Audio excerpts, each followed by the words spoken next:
been sick with the stomach bug, I have completely not been available, and I am better. I'm just weak now and just regaining my stamina. So what I'm going to do is,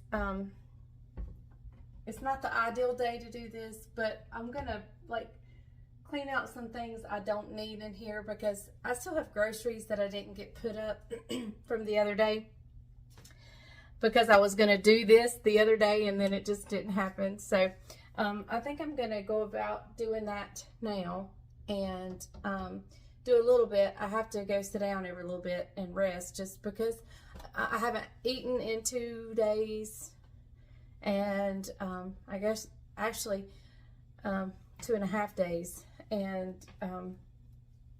so I'm just kind of tired and weak. So I'm just going to do a little bit at a time, and then we'll stop and rest. Hey guys, I thought I would just show you the kind of day we're having today. I don't think you can see it, but it is raining. I'm not sure the camera's picking it up, but we are definitely having a rainy day. It's a good day for me on my, hopefully my final day of recovery of the stomach bug, and I'm feeling a lot better. I'm actually feeling like getting up, but I do get real weak. You know how the stomach bug just leaves you feeling kind of drained and blah. And so anyway, hopefully this is the final day, and I'm on the upward trend now, so that's a good thing. So, but just a rainy day. It's not cold at all. It's probably in the 60s. So it's very pleasant out here. But anyway, I'm going to head back in and see what I can get into. Bryant's not home from church yet. I never miss church, ever. And so this is an odd day for me to be at home while everybody else is at church. Of course, Caroline and Levi are homesick as well. Judah's the one who brought this home from school, I'm imagining, and then it's just traveled throughout us. So hopefully Jamie and Bryant will remain unscathed. I'm hoping anyway, because we have a full week next week. We got to start setting up the chicken houses. We've got to finish our shopping. I've got to wrap. It's a full, I got to start making goodies for the goodies night. It's a full week, so I've got to get busy, and we don't have time to be sick. Well guys, here's a better view of what our day looks like today. The rain just gets harder and harder. Y'all, this is nothing compared to what poor Tennessee has gone through. Tennessee had tornadoes, and so we need to continue to remember them in our prayers. But this is the rainy day that we're experiencing here on the farm.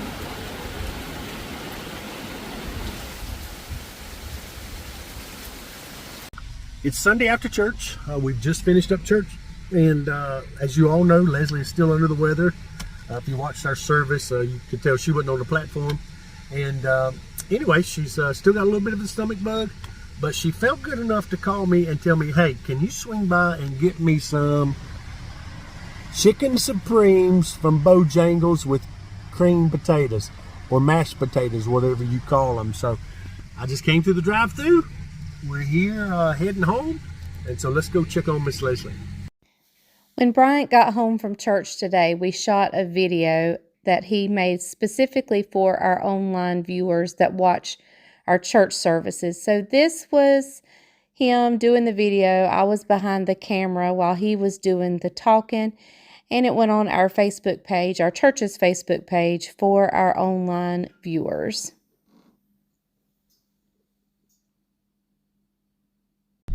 Well guys, Caroline has called, and you know, she's been sick too. The sickness has gone through their house and our house. Well, Bryant hasn't gotten it yet. Anyway, the way this stomach bug is presenting itself, you can feel good for a day, like you're getting better, and then it just hits you again. And it appears that's what's happened to Caroline, and she called and is needing her mama. And so right now, today is a good day for me, or a better day. And so I'm going over to see if I can fix her some soup, or just, you know, watch her or whatever. I don't know. Just be a mama. So that's what I'm doing. So it's not like I'm spreading this, because our families have been together, and it's just how we roll. We're a very close-knit family, and we share everything, even sicknesses. So I'm going to head in and see how her and Levi are. They're the sickest ones. Judah had it super easy. He just threw up once, had diarrhea once, and was done. And poor Levi's been sick for a few days, and this doing that cycle, they'll get better, and then it'll just come back. And I've heard that's the way it's presenting itself, around a lot of people. So I'm hoping that's not the case with me. I'm hoping I'm better, and I'm better for good. So, all right, let's go in and see what we can do for Caroline. Well, I didn't film any over at Caroline's.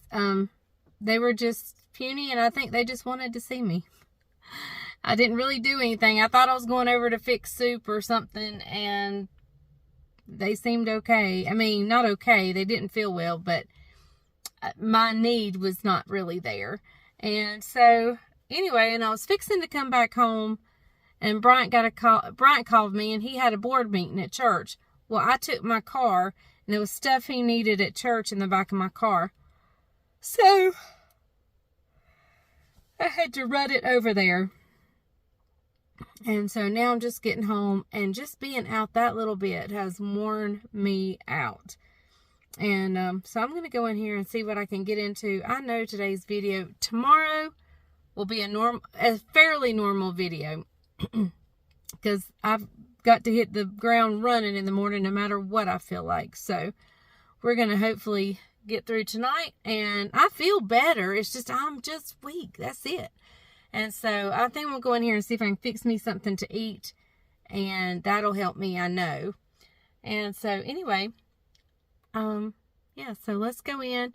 We'll do couch time and the jelly tasting and the cheese tasting just as soon as Bryant gets back from his board meeting. Tomorrow, I don't know if we can do the jelly tasting early in the morning like we normally do. We may have to do it at night like it's been the last couple of nights, only because he has an early hospital visit he has to make in the morning for a surgery. So it'll be Daniel, Isaac, and I setting up chicken houses tomorrow. So, and we may have to save the jelly again till nighttime, but it'll happen nonetheless. So hang tight. We'll do couch time, and I'll see you in a little bit. Maybe. Hey everyone. Welcome to the couch. Look who's alive. And I'm alive, and I'm feeling tons better. You guys get somebody other than me? Well, just for this part, because this whole video, well, I don't know. I've done a little bit on this video. I've done very little. You haven't done much today. You're not. Just make it a long couch time. Well, today was kind of unique because we had church service this morning that I didn't go to because I still was under the weather. And I was in some roles I normally am not in at church. I actually sang on the worship team, so I was a little discombobulated, and had somebody else playing drums, and so we've had it's just been a different day. A different day. Rained. It was cold. It was dreary. Can't go check the cows. Messy.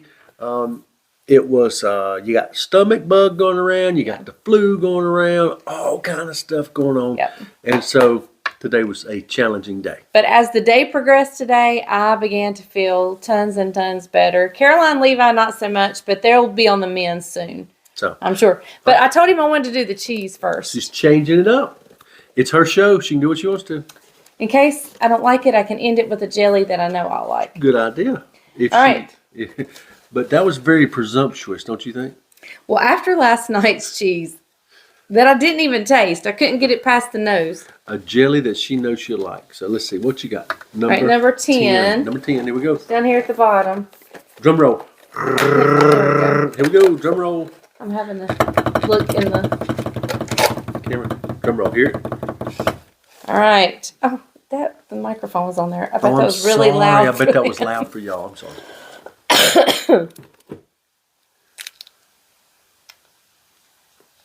Edam cheese. Edam cheese.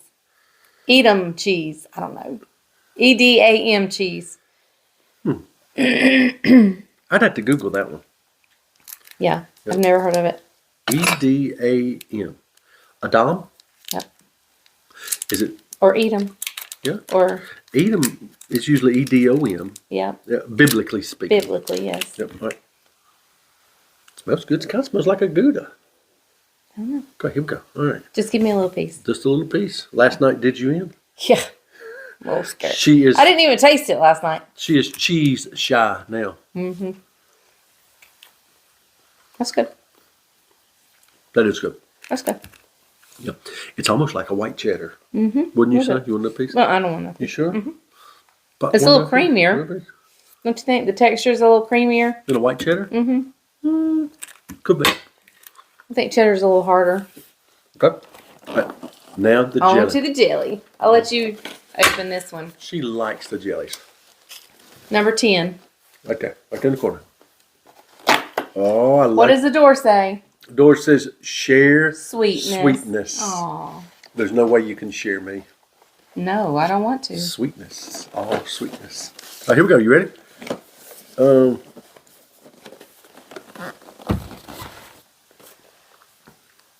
I know the first word. It's lemon. Okay. What's the second word? Oh, I have no idea. Yuzu? Yes. Spell it. Yuzu spread? You. Y-U-Z-U. Yeah. Yuzu spread? Lemon?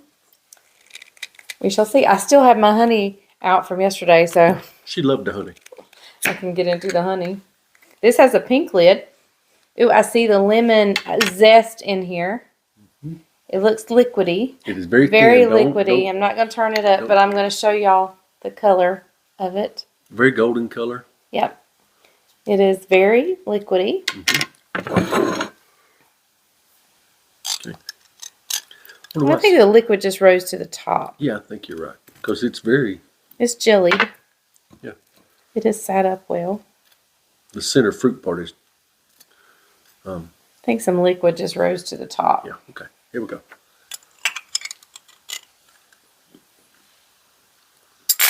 We really like that lemon verbena. It smells springy. Was it lemon verbena? The first one we had? A little tart. A little tart. Well, I like it. A little tart.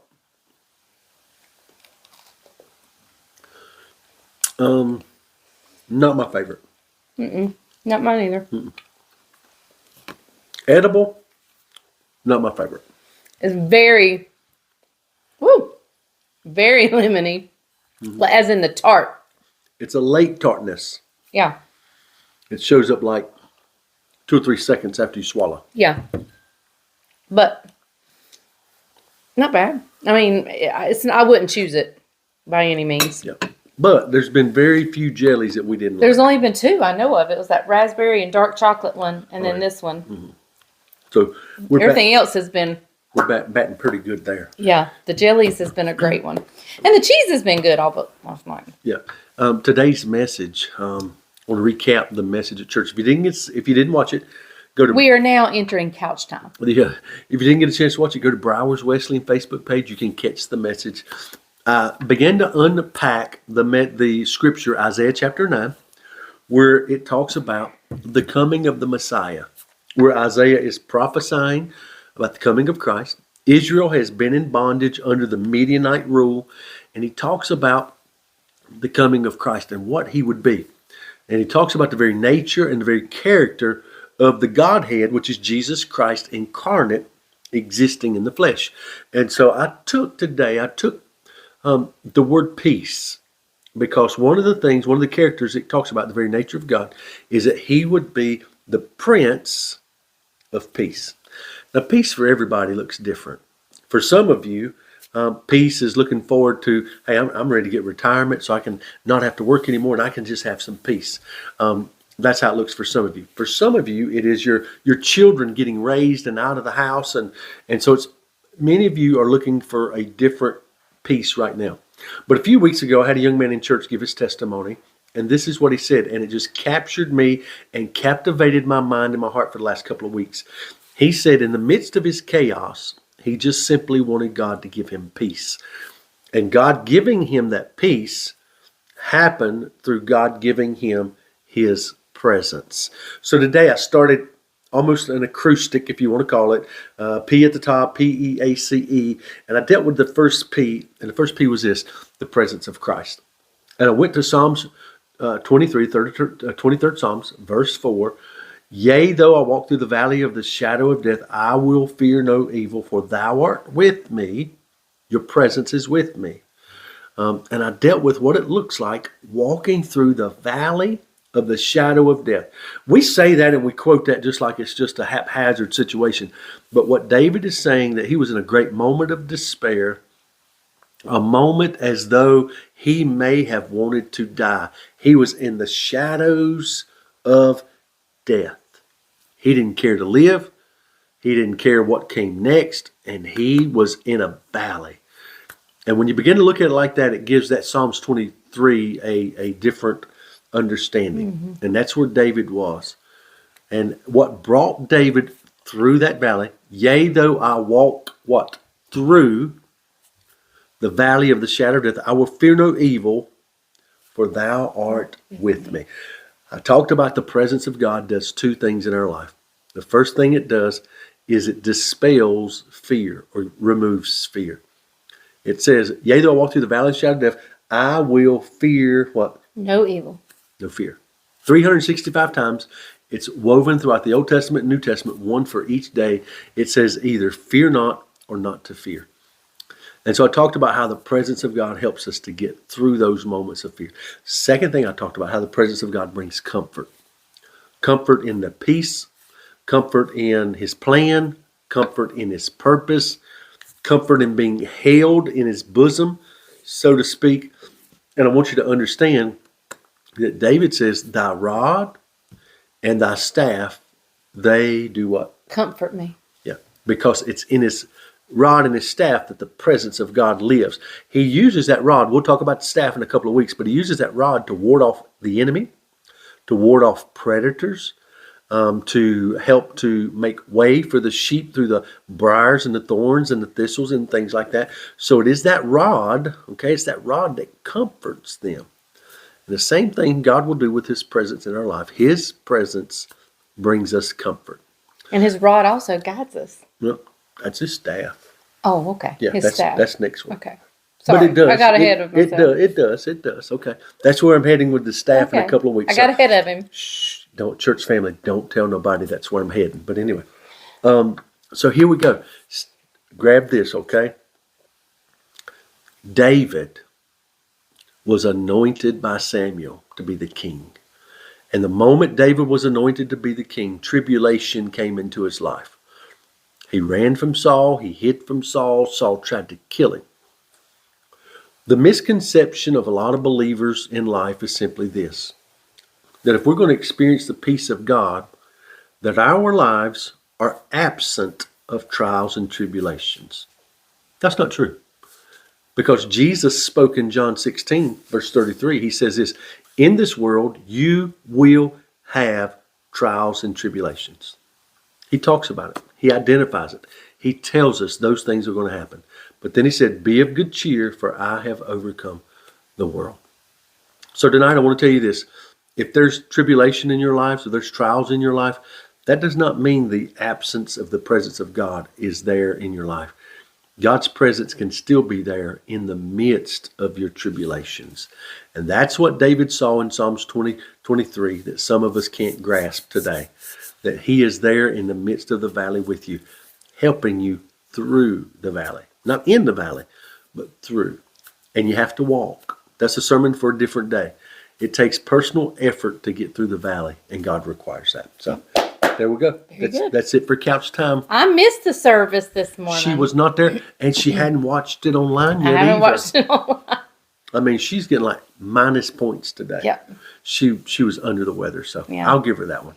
But she deserves a sick day. I'm feeling so much better tonight. She's used her 2 vacation days around here, and tomorrow I have to hit the ground running. I started to tell y'all I will look so much better tomorrow, but I won't because I'm working at the chicken houses tomorrow. Set up day. I'll have my shower cap on and my mask on and my gloves on. I'll be all I've got a surgery. I got to be at High Point Hospital in the morning very early. And then Daniel and Isaac and Leslie are going to be setting up chicken houses tomorrow. And so you guys are going to get to ride along with them and see the process. You hadn't seen it before. It's kind of a unique setting. So, but anyway. Yep. All right, sign us out, Mom. All right, so we will see you guys tomorrow on the Farm and Pastor's Wife. And remember, the grease is hot enough. You can fry anything.